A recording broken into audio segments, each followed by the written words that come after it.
But income and wealth inequality is not just a moral issue, it is not just an economic issue. Maybe even more profoundly, it is a political issue. Because the people who have the money are not putting their money under their mattresses. They are investing heavily in the political process to make the rich even richer. As a result of the disastrous Supreme Court decision on Citizens United, billionaire families are now able to spend unlimited sums of money to purchase the candidates of their choice. And I know that sounds like a harsh statement. But if anyone doubts what goes on in Congress, that piece of legislation after piece of legislation is not done on behalf of the wealthy and large corporations, then let me respectfully tell you, you don't know what's going on in Washington. According to media reports, it appears that the Koch brothers are prepared to spend more money in the next election than either the Democratic or Republican parties.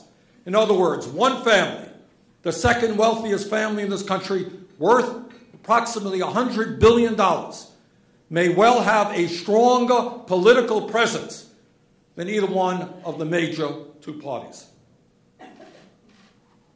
Here's from a recent article in Politico.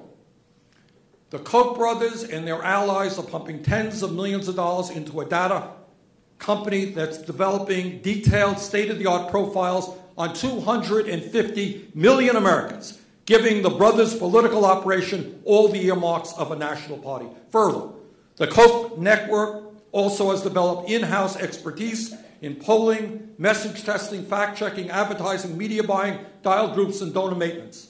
Add mastery of election law or corporate-minded aggressiveness and years of patient experimentation, plus seemingly limitless cash, and the Koch operation actually exceeds the Republican National Committee's data operation in many important respects. And because they have an endless supply of money, they will only get stronger.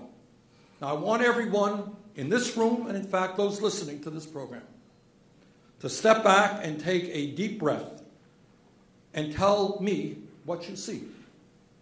When the second wealthiest family in this country, with an extreme right-wing agenda, and a few of their billionaire pals, have more political power than either of the two major political parties in this country, what is that political system called?